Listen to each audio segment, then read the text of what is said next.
Hi everyone, welcome back to my channel. Today I'm going to be doing a video all about sugar glider cages. I'm going to be talking about what type of cage you should buy, how large it needs to be, what are some safety precautions you should make to make sure it's a suitable cage, and how to clean and set up your cage. So what type of cage should you buy for your sugar glider? There's a lot of cages that are marketed towards sugar gliders, but a lot of them actually aren't safe. Your best bet is going to be a tall bird cage with 1/2-inch bar spacing. Some things to look out for in your bird cage is make sure it's a high quality bird cage. A lot of the cheaper bird cages actually have bits where the bar spacing is too wide. If you buy a cheaper made bird cage, areas like this might actually have enough bar spacing for your sugar gliders to get out.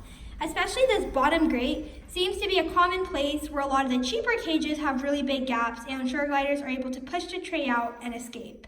Another thing to watch out for with bird cages is these little doors. Most of them have a lot in there to make it easy access when you have birds, but sugar gliders can actually open these and escape. So make sure you're zip tying every single one of these doors shut. I just use black zip ties and cut off the excess, so it's really discreet and not very obvious. A lot of bird cages also tend to have really small doors. Sugar gliders, you need to be able to fit all their toys and their wheel inside. Their wheel is actually really large, so make sure you're finding a cage with good sized doors. Now, in a lot of mammals, it's actually really dangerous if they're walking on this wire grid part, but that's perfectly fine for sugar gliders. Sugar gliders don't keep their feet flat most of the time. They actually like to grip onto something, so they don't mind having the wire on the floor. But if you do have a cage like a Critter Nation where there is no grate and you're laying the pan directly on top, that's also safe and that can work. So I really like this cage. I'll be sure to link it in the description box. It's from Amazon. It's the off-brand version of the Exotic Nutrition Congo cage. Some other popular cages are the Exotic Nutrition Madagascar cage, which can hold only 2 sugar gliders, but if you just want to have a pair, it could work for that.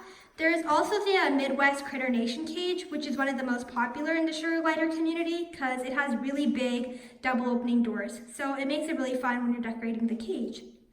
If you're part of any sugar glider groups, a lot of them will actually have a file section talking about what cages they recommend and what cages are safe.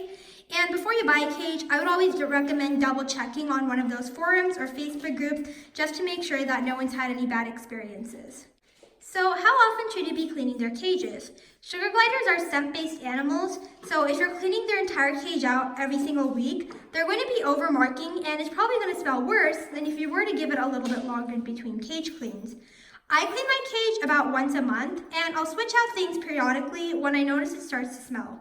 Honestly, sugar gliders are stinky and they have an odor. Once you have them for a while and they're on a good diet, it's not necessarily a bad odor, but it is a distinct odor, and it's not something that they're not going to have because it's very natural for them. So once a month is about how often I go through and I kind of do a little bit more of a thorough clean, but every single week I'm making sure to be switching out different things and doing partial cleans every week so that I'm not doing a lot of things at once. I've let a couple things accumulate in the cage just so I can make a video today, but honestly, a lot of these things would be better spread out over a couple days or even over a couple of weeks. So the first thing I do when I clean my cage is I clean the grate and the tray. I'm able to get away with cleaning this about once a week, but depending on your specific sugar gliders, you might have to do it more often. Some sugar gliders are just really messy and like throwing their food out of their cage, so if you have that, then you're going to want to be cleaning out this bottom grate a lot more often. To clean these, in the winter, I do it inside in the sink. In the summer, I do it outside in the hose. These trays are a very common way that a lot of sugar gliders can escape. If they're able to push out this tray, if I didn't have this latch here, and they were able to push this out, then there's a gap in the back where they could easily escape from. So if your grid doesn't have a lock, like this cage, then make sure you're zip tying that shut. With this, the sugar gliders can't push it at all, and it's quite heavy. So the next thing I do is I analyze the sugar glider's cage. Sugar gliders have 2 main types of toys. There's plastic toys and there's fleece toys. Fleece needs to be washed, either hand washed or you can put it in the washing machine, and the plastic toys, it's usually easiest just to wash in the sink. For sugar gliders, it's really enriching if you change up their whole setup every single time you clean their cage. I like to completely redo their setup about once a month, and about every week I like to take out something and add in something new. This is very different than some other species like hamsters, where it might be stressful if you're completely reorganizing their cage, but sugar gliders don't find it stressful at all, so feel free to go crazy. So even though you can go as crazy as you want in the decorations, it's important that you keep some of their old stuff in. If you're adding a cage filled of just new toys and new activities, it's going to be really stressful for them because it's not going to smell like them, and they're going to start overmarking, which is going to make it smell worse than it did before, and the point of you cleaning it was pointless. Okay, so I've taken everything out that I think needs to be washed and is way too dirty. Now what I do is I look at the things that they're maybe not using a lot, and I'm going to try to figure out why they're not using it. For example, this box, I think it could be really fun for them, but I think one of the reasons they're not using it is there's not enough toys in there for them to actually be able to forage and have fun. And I've noticed that they don't love this being on this chain setup because I think it makes it a little bit too wobbly and they get a little bit scared. So I'm going to try hanging this directly. They're not using this pouch as much because it's really close to the bottom, so I'm going to be moving this up. And they are using this a lot. I just don't love the placement for the cage because right when I open it, it's really hard for me to interact with them. So I'm going to fix that. And this one, I think there was way too many things in and they just didn't get enough use out of it, but I don't think there's anything wrong with the placement. Now, depending on how much I have left in the cage is also how I decide how much I want to clean. Since there's not a lot left this time of round, I'm only going to be cleaning this wheel and this plastic thing. If there were a lot more fleece items, then I would probably clean all the plastic. Or if there were no fleece items, then I probably wouldn't bother cleaning any of the plastic. But I feel like this is a good mixture of everything, so I feel okay to clean off those two plastic items. Okay, so I just finished decorating the cage. It's really hard with sugar gliders because you do want to give them enough room to jump around, because unlike some other animals like rats, which mainly climb, so they need a really crowded cage, sugar gliders can climb bars really well and they can glide, so you don't want to overcrowd it, but at the same time you do want it to be enriching for them and you don't just want it to be a super bare cage. So I really like this. Just some rules of thumb that I do when I decorate the cage. I always try to add the fleece items to the top because then they're going to sleep in it. If I add something to the bottom, like this hammock, this is really good because right when I open their cage at the bottom, I know a lot of them will try to come out and greet me. So I like having that there.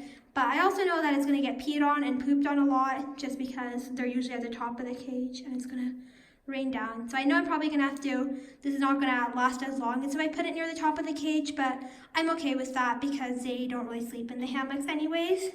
I moved the wheel to the other side of the cage. I like to do this about every time I clean the cage because I can't actually change the placement of my wheel because my wheel is not a mounted wheel. So I really only have so many options. So like if it's facing one direction and on one side, the next time I'll clean the cage, maybe I'll change the direction or maybe I'll change side. So just so it's a little bit more enriching for them.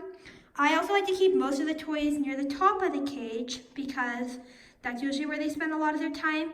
And the bottom of the cage is pretty bare because they don't like to spend a lot of time there and their wheel is there and I don't want them to not be able to use their wheel. And I also added a glider kitchen which they eat in, so I need to have room for that as well. The very last thing I do before I add their cage back into the room is I clean out the area where the cage goes. Even though I try to vacuum around it every single day so there's not any food stuck to the carpet attracting bugs, just when I'm able to completely take it out, I just like to give it a really good vacuum. I got it back in the room and I don't know if you guys can hear, but my boys are just itching to get into this cage. The last thing I'm going to do before I add them in is I like to add a couple of these. This is the Happy Glider brand Pet Pro Kibble in fruity flavor. And I just like to add these in a couple places around their cages. This is really good to do every single day because it encourages them to forage, but it's especially to do inside a new cage because you're going to show them all these different places that maybe they wouldn't have gone in. Like maybe if there weren't any treats in there, oops, they might not even realize that they can go inside. So I'm just going to add this in a few of their tunnels and places. Okay, now it's timely fine to add them in. Fail.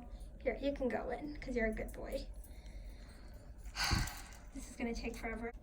Somebody's exploring. Somebody already went to bed.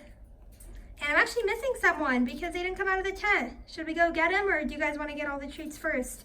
Brand new cage and they just want to eat their food.